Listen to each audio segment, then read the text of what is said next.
Robots often feature in movies and stories and real life. Of course, real-life robots aren't very humanoid, but they are very useful. As a kid in the 1960s, robot toys were pretty popular.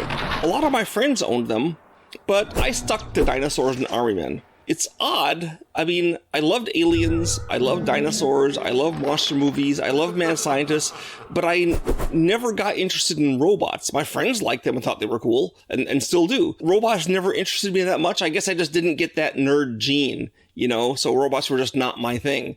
And I always preferred, like, a monster. I like spaceships, I like tanks. I don't know why robots didn't ring my bells. Now, of course, movie robots are usually humanoid, which is stupid because the humanoid shape is not really that great for a robot. Now, of course, the awesome robot soldier from the movie Interstellar is an exception. It's non-humanoid, seems functional, but sadly, this is the exception rather than the rule. Usually they look like people with no good reason.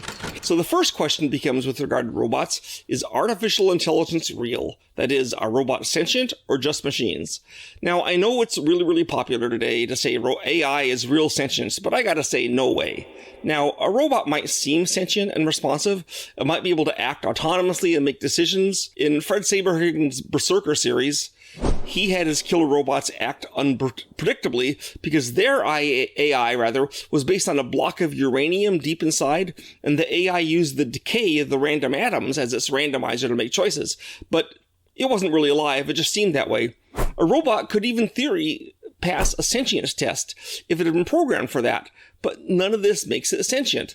They used to have a program called Emily. The idea was that if you're having a conversation with something over a keyboard and talking to it and you couldn't tell if it was a human or not, then it was truly sentient. Well, they programmed a program called Emily that could sometimes fool people into thinking it was a real person, but the fact is Emily was not sentient, and Emily was a computer program. It's just going through numbers. And there's the analogy called the Chinese room that I think I've talked about before that indicates why I think that AI is not truly sentient, not like us.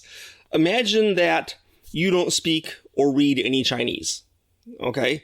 And you are in a room with tens of thousands of carefully codified textbooks about English to Chinese and vice versa, okay? Now, as you sit in this room, a paper comes in the door. I think hit the mic there, sorry. And it has a statement in Chinese. So you go to to your books. Actually, not English Chinese, just Chinese to Chinese. You go to the books and you follow all the rules, and you're able to put together a Chinese sentence that would be the correct answer to the question you were gotten by using all these complicated rules in books. So you go back and you put in the Chinese and send it back out, and the person at the other end gets a more or less sensible action to his Chinese and goes, oh, the guy in that room speaks Chinese. But you don't. You just have this giant room full of Chinese characters and rules to go with. You don't know any Chinese at all. This is what the robot or an AI is doing in essence. It's responding by using mechanical things, and no matter how complex it gets, it's not sentient. Okay? Does this mean that we don't need to be afraid of Elon Musk's robot apocalypse? No, I think it's a possible threat, even if the robots are only mimicking true intelligence. After all, a completely non-sentient thing can be immensely destructive. Look at COVID, it's a non-living virus, or the Black Death. I guess the Black Death is living because it's a bacteria, but even so, it's not very smart. It's just that the robot apocalypse wouldn't be creative. It would need to follow its programming. You see, the idea of the AI super event, the singularity, is bogus. An AI that could program itself to be smarter. Let me show you why it's not going to happen. Imagine that a person with an IQ of 200 could somehow boost the IQ of a person at 100 up to 250.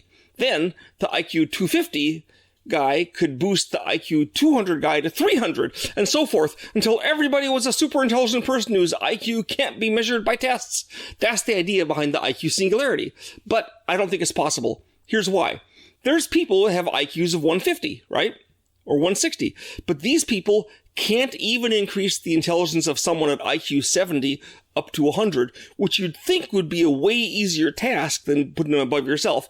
If increasing intelligence were an activity like solving rebuses, you'd expect to see successful examples of it at the low end when problems are simpler.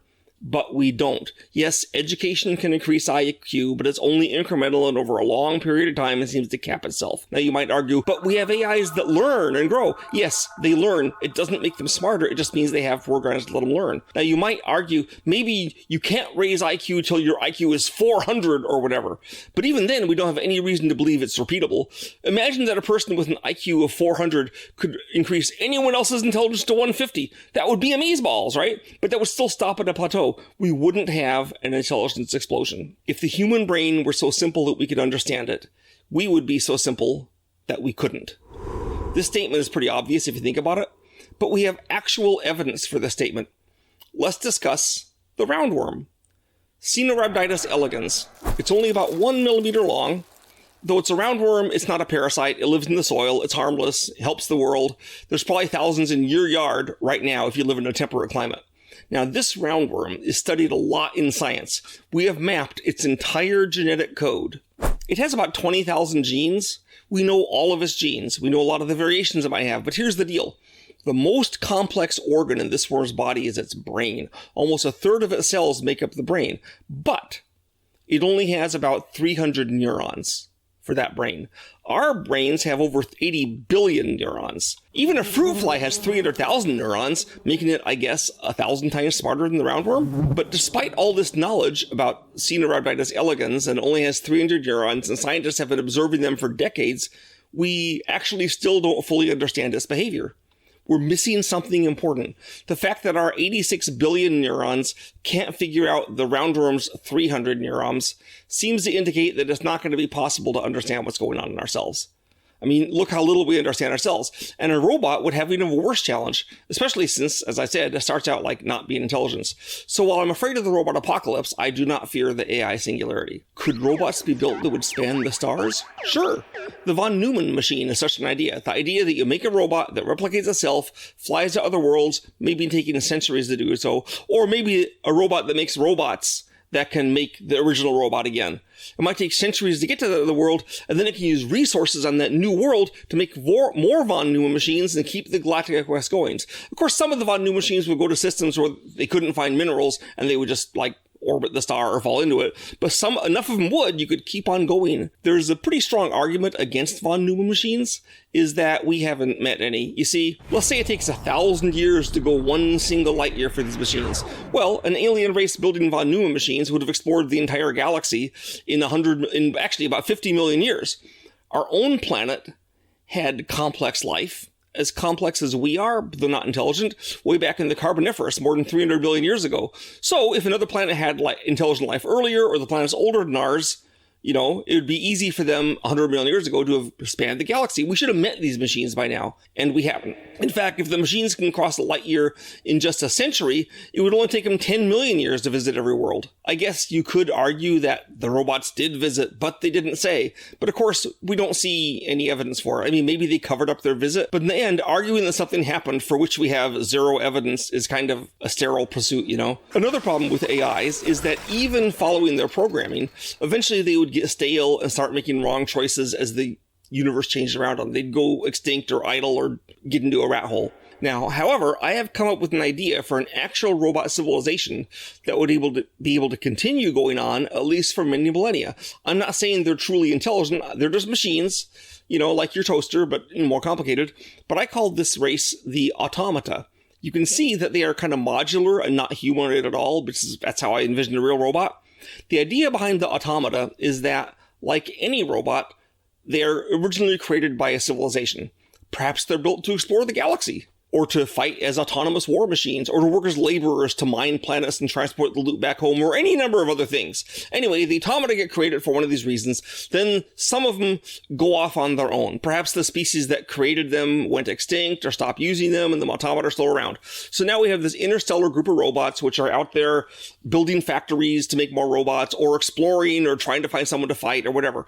Now, but here's the thing. So there's this one robot thing doing that for a while, waiting for its AI to kind of go into a dead end. But it's easy to imagine over here, there's another alien civ also creating a bunch of robots to do tasks on its behalf. maybe some different task. When those aliens go extinct, its robot civilization is left behind to expand for a while. Now, when these two robot civilizations meet, what would happen? Well, I mean, they're robots. They don't have emotions.